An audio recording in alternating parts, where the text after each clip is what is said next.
चलिए आज बात करते हैं भारत के एक ऐसे मामले की जिसने दशकों तक देश को उलझाए रखा। राजीव गांधी की हत्या का मामला। ये सिर्फ एक कहानी नहीं है, ये एक ऐसी पहेली है जो 3 दशकों तक चली और जिसका अंत कह सकते हैं कि शुरुआत से भी ज्यादा चौंकाने वाला था।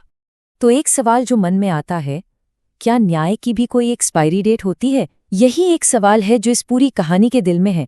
एक ऐसा सवाल जिसकी गूंज 31 सालों तक सुनाई देती रही। यकीन करना थोड़ा मुश्किल है, लेकिन हाँ, 31 साल की बहुत लंबी कानूनी लड़ाई के बाद इस ऐतिहासिक हत्याकांड के जो आखिरी दोषी थे, उन्हें 2022 में रिहा कर दिया गया। सोचिए, रिहा कर दिया गया। एक ऐसा फैसला जिसने पूरे देश में एक नई बहस छेड़ दी।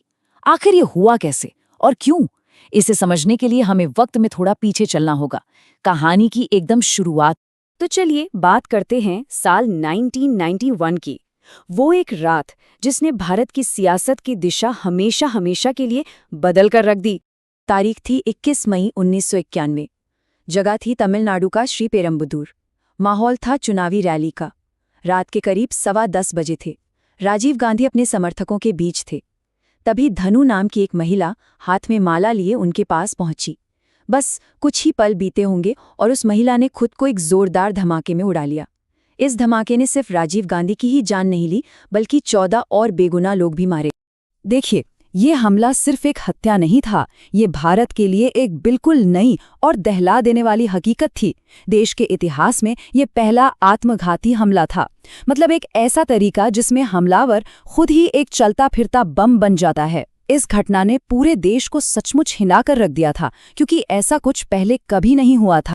तो अब सबसे बड़ा सवाल ये था कि आखिर इस भयानक हमले के पीछे था कौन, और वो चाहते क्या थे? क्या था उनका मकसद? जांच की सुई सीधे जाकर रुकी श्रीलंकाई तमिल उग्रवादी संगठन यानी लिट्टे पर, liberation tigers of Tamil Eelam. और उनका मकसद बहुत साफ था, बदला।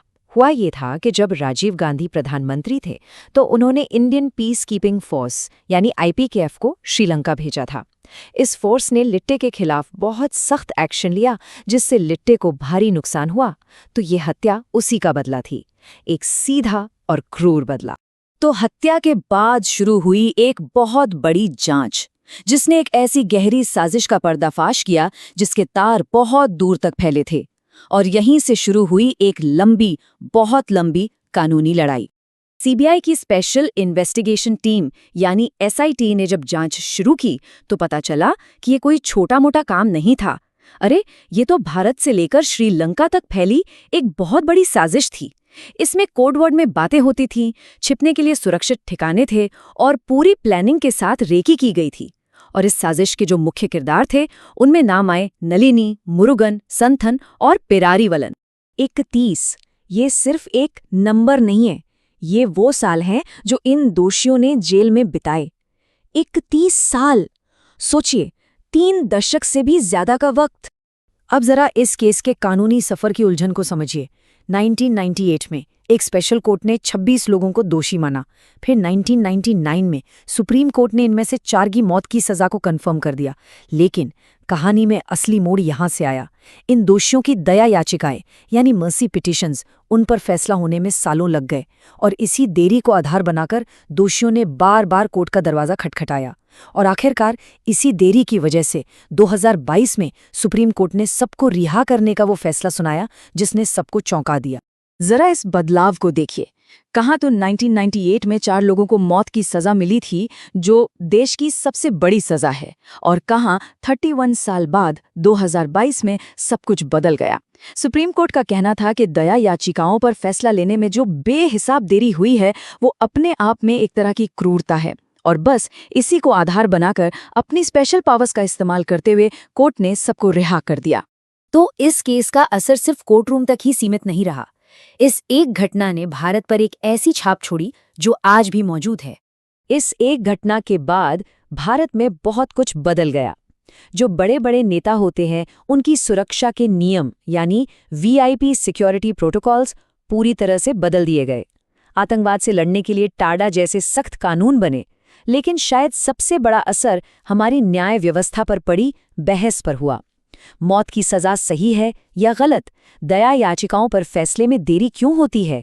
और क्या देर से मिला न्याय न्याय होता है? ये सारे सवाल नेशनल डिबेट का हिस्सा बन गए और ये बहस आज तक चल रही। जब इन दोषियों को रिहा किया गया तो देश में हर तरह की बातें हुईं। कुछ लोगों ने कहा कि 31 साल बाद आखिरकार न्याय हुआ, यह अन्याय का अंत है। तो वहीं दूसरी तरफ पीड़ितों के परिवार थे और बहुत से लोग थे जिन्होंने इसे न्याय का मजाक बताया। मतलब साफ था, इस एक मुद्दे पर पूरा देश बटा हुआ नजर आ रहा था। तो कानूनी तौर पर भले ही इस केस की फाइलें बंद हो गई हों, लेकिन बहस की किताब आज भी खुली है। और ये हमें वापस उसी पहले सवाल पर ले आती है कि जब न्याय मिलने में इतनी देर हो जाए तो क्या वो अन्याय नहीं बन जाता? ये एक ऐसा सवाल है जो आज भी जवाब तलाश रहा है।